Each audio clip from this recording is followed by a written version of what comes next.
Alright, I've had some requests to do some interior stuff. So what I'm going to do is apply the stuff we've already learned for exteriors, the modeling and all that all those kind of things, the materials, and just show you how to apply it to an interior. It's a little different for interior. The unique part that's especially for interior is the lighting. That's going to be a little different. So what I've done is I've set up a basic box here just out of polygons, and I've put a camera inside using V-Ray again, and a V-Ray physical camera. And I've got these windows on the side. So this is just a very basic room. I'll show you how to do a basic lighting setup for an interior scene like this. First thing you have to consider is first of all, let's put a generic material on this so we can light it with just an all gray material. And we'll figure out the lighting before we really put any colors into the scene. And that's one way to do it. It's not the only way to do it. You don't have to do it that way. But for the sake of time, I'm going to do it this way and not spend all the time to put colors and materials everywhere, because this is just for demonstration purposes. So make sure you take your physical camera and you set your vertical tilt to be correct. Mine's not cooperating for me. It is set properly, but it's not displaying. That's okay. But we need to make sure that the vertical lines are straight up and down, like I showed you in the exterior series. This polygon here I've detached. I'm going to make one material for that, and it's going to be a glass. And we'll make it similar to the way we've made other glass. Set it to solid black. I'm going to be going through this pretty quick because we've gone over a lot of this before. You can see I have updated my version of V-Ray, but basically everything's the same. It's just moved a little bit around. So for no reflections, we'll leave on for that glass, turn up the reflection a little higher. For refract, what we're going to do here is make it pretty refractive. And because this is a single plane, we're going to kind of take off all the index of refraction. Just set it to 1.01. It's kind of the magic number. So nothing's really distorting as it goes through that glass. Because it's a single plane, the distortion doesn't work like it really would. If this was a double plane, if I put a shell on that polygon, which I can do, let's do it that way. It's a nicer way to do it. But just keep this in mind. If you put a shell on it of, let's say, 0.5 inches, then you would just leave that refraction on. 1.6 will work. Leave that index or refraction number. Now, the important thing here is going to be effect shadows. That makes it so the direct light can come straight through that window. Let's apply this to the polygon. Call it glass.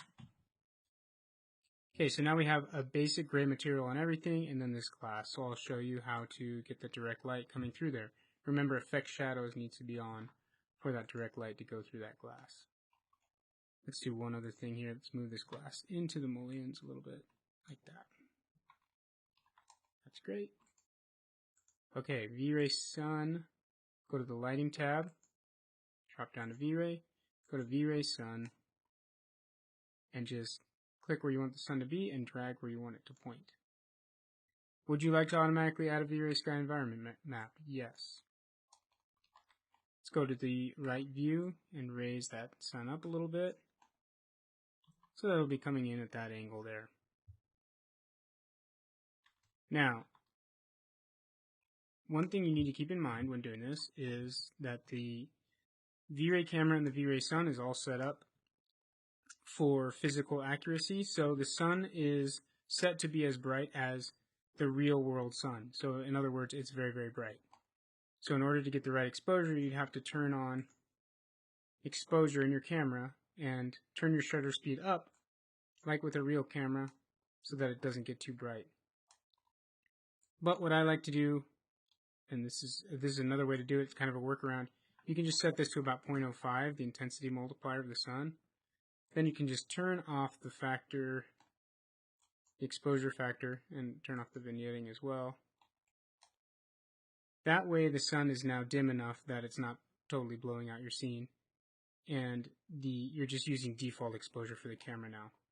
all that really does is take one more factor out of your lighting equation, because it's kind of a moving target if you're trying to adjust both of these at the same time and trying to get the exposure just right. So I just take one out of the equation and only adjust the sun now. That's one way to do it. You can also just leave the exposure on, set all your lights how you think they should be, and then just adjust your exposure up and down until it looks like the right exposure. So, we've got our sun. Let's do a basic rendering now. Okay, one other thing I should mention before I render, this is what it was coming out like, but obviously there's a big purple plane outside. I don't remember if I've showed you before, but that's a V-Ray plane. So, it's that, and if you go to Create, Object, V-Ray plane, you can create that, and it's just an infinite plane, basically. So I've set it, doesn't matter where you set it in your scene, in the X and Y axis, but in the Z axis, the Z world axis, it does matter. So I've set it just below the floor. The only thing I forgot to do is assign this gray material to it. And that plane extends infinitely outwards. So let's try rendering again. We're looking pretty good here. As you can see, Effect Shadows is working. The light's coming right through the windows, and of course with the global illumination on, the light is hitting the floor, bouncing up through the room and lighting the entire room. Super simple setup, but it gives you a very nice effect with nice soft lighting in the whole room just from putting that direct light in. So if you wanted a scene where only direct light is coming in, you could put these big windows, fill up the whole room with it, and you're pretty much done lighting your interior scene. Now all you have to do is fill it with nice furniture. But I am going to show you a couple other things in case you want different lighting situations. So let's let this render. Okay, that's pretty clean right there. You can see the nice light, the nice crisp light coming through. And it gets a little fuzzier over here as it gets further away from the source of the shadow casting. Of course, you can always take your sun and you can increase the size of it, say like 6, and it'll increase the size of that disk. And what that does is make your shadows much softer, like maybe an overcast day maybe. Let's exaggerate it a lot just to see what it'll do. Size multiplier. See what that looks like. Okay, now you can see that the shadows are much softer. They're not very clean because my settings are low, but you get the point. You get these very nice, big, soft shadows if you make that light source really big. Now that's something you need to keep in mind when you're lighting with V-Ray lights on the interior as well. Let me show you that. Actually, before I get to that, let's show you one other technique, which is to put a big V-Ray plane light. Again, V-Ray lights, create V-Ray, no, lighting tab, V-Ray light. Now there's a couple different kinds of lights here. Plane, dome, sphere, mesh, disk. Okay, we are going to use the plane. It's the one I use probably most commonly. And the names are self-explanatory, but mesh is any object that you want to make self-illuminated. Now, I made a V-Ray plane about the size of that window. It's a plane light. Let's place it just outside the window, and we're going to pump it through that glass to make it so that there's a nice diffuse light coming in from the windows, like they're a giant light source. You don't want to play this up too much. In fact, 2 might be the multiplier we want. And now remember, when you have a large light source like this, the intensity increases with the size. So a really big light like this set at 2 is actually a lot of light coming out. If it was a tiny little light set at 30, it would still be probably less than this. Okay? So the size matters as far as intensity. So if we set it at 2, and if you set it to like the color of the sky, it'll basically be pumping environment light into that room. This is a technique that people use a lot to light their scenes with a natural looking lighting. So let me render that for you. One important thing I forgot to tell you is to make that light invisible, because as you can see that the direct light was not coming through that light, it was hitting it, and you're actually seeing the solid light right there. So make sure it's invisible. You can actually turn off affect reflections, because you don't want to see that in like a mirror or something, because we want it to be hidden. But it can still affect the diffuse, that means it's lighting the room still, and the specular, that means it's putting highlights on objects in the room. So let's try that again. Okay, you don't really see it a lot because it's not overpowering this direct light very much at all. But it is a subtle light coming in. You can see it hitting the wall right there. This bluish tint up here where we put in that wall. You might want to turn that up. You might want to not have it at all because this room is small and that direct light is really filling up the room with light a lot. So you might not need it there. If you had a smaller window, you definitely want to pump some more light in using a V-Ray plane outside. So that is another technique. Now a little bit about your interior lights. There's basically really two different options, and that's all you need to know, essentially. There's the regular V-Ray light, and there's a plane. A dome is for environment light, so you wouldn't use that for an interior. A sphere is just a ball that puts light in all directions. A mesh is any object that you assign it to will become a light. And the disc light is like well, it's exactly what it says. It's a disc-shaped light. Okay, disc is a newer feature. In the newer versions of V-Ray, you may or may not have it. But because it's new, I haven't really worked it into my workflow yet.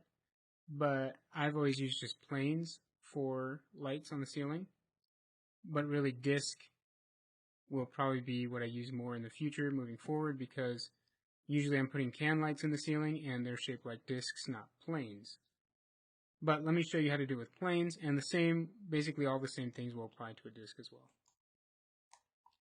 So plane light, if you have like a 6-inch can up here, put your half width and your half length at about 3 inches. That's exactly what it says it is. That's half the width and half the length of that light. So if it's half is 3, then the full is 6. So that's about the size of a can light. Okay, make sure and put that up here. Now you'd actually model a can light too, and then you'd probably put this right in front of it, so that the model of a can light is probably got a self-illuminated bulb on it, but that's not what's actually lighting your scene. You'd put a light in front of it to actually light the scene. That's the best way to do that. And then this would be somewhere around, sometimes these get high, like 100 maybe, and you'd put them with probably a warmer light, because most light bulbs are warmer in people's houses. You have somewhere like around in here, right? Something like that. That's like a soft white light bulb. Okay, and those will be invisible too, because you don't want to see that plane sitting in front of your modeled can light. These can affect, well, no, you don't want those to affect reflections either. What that means is if you have a mirror or something in your room and you see the can light in your mirror, you'll see that light sitting in front of it. So you don't want that, but it will still make highlights on objects in your room because the effect specular is on. Okay, now the other thing that subdivisions is kind of the quality of light coming off of it. You don't usually have to mess with the default. The other thing that you might want to mess with is the directional. So 0 means that it's going straight out to the sides and down from this plane. Okay, so it's going like in an arc like that around the light. If you put directional to 1, that means it's coming only in the direction of the normal, in that arrow coming off that light. So it's going straight down. And it maintains that profile all the way down to the ground. So you'll see a light, it's like a spotlight coming right down to the ground. You'll see a light in the shape of this plane being cast right onto the ground. So that's not what you want, but you might want, for a can light, they are directional somewhat, so you might set this to maybe 0.2 or 0.3. And let's move it over by the wall so we can see how it's cast, and I'll just do a quick render of it for you. Make sure it's in a good place in our room. Let's put it like over here. And render. Okay, here you can see that plane light casting light down the wall. You see it doesn't fan out too far because I did put some direction on it. Obviously it's a little too close to the wall, but the intensity looks pretty good, I think. Let's change that real quickly to a disk. You'll see that it'll look basically the same. But let's make it a little more directional. 0.6, and I'll show you how it looks. Let's move it away from the wall a bit. And let's put a few more in here. So hold down Shift, instance it twice, and then we'll instance it a few times across the room, like that. Now I've got a bunch of light in there, and these are all instanced, so if you turn down one, which because we've got so many in here now, we'll probably want to turn them down to 70. That'll turn down all of them. Let's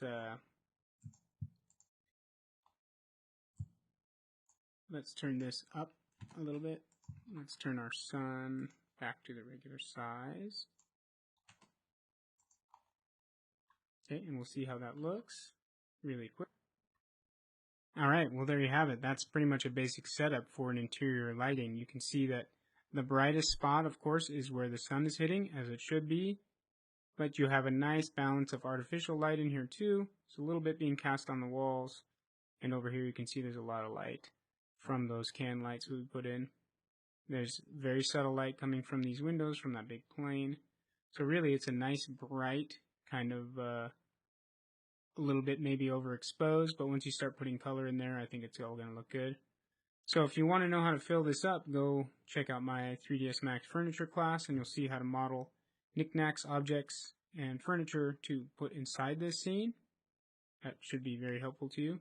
And the only other thing I want to mention is that the other option here for lighting for these cans, you could also use a V-Ray IES light, which is right here. We better go to the top view to put that in. Where's it at?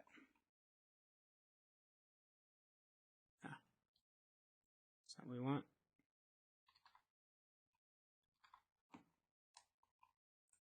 Okay, there you go. So that just looks like a sphere with a target on it, which is all fine. But if you don't know what IES lights are, then they're just a file that you can assign to this light, which is put out by the manufacturer of actual lights, and it gives you the exact pattern that that light will be cast in. So all you have to do is assign that file here. So if you search the internet for .ies files, you will find some, and usually they'll have a preview with them of how that light is going to cast. So you know each bulb casts in its own particular pattern, and that is provided by the manufacturers of lights, oftentimes with an IES file. So you can assign it here, and then you just kind of adjust it like you would any other light with intensity, and here you adjust it with color and power down here. So the settings look a little different, but the idea is all the same. And that can give you a more accurate look to your lights and how they're casting on the wall.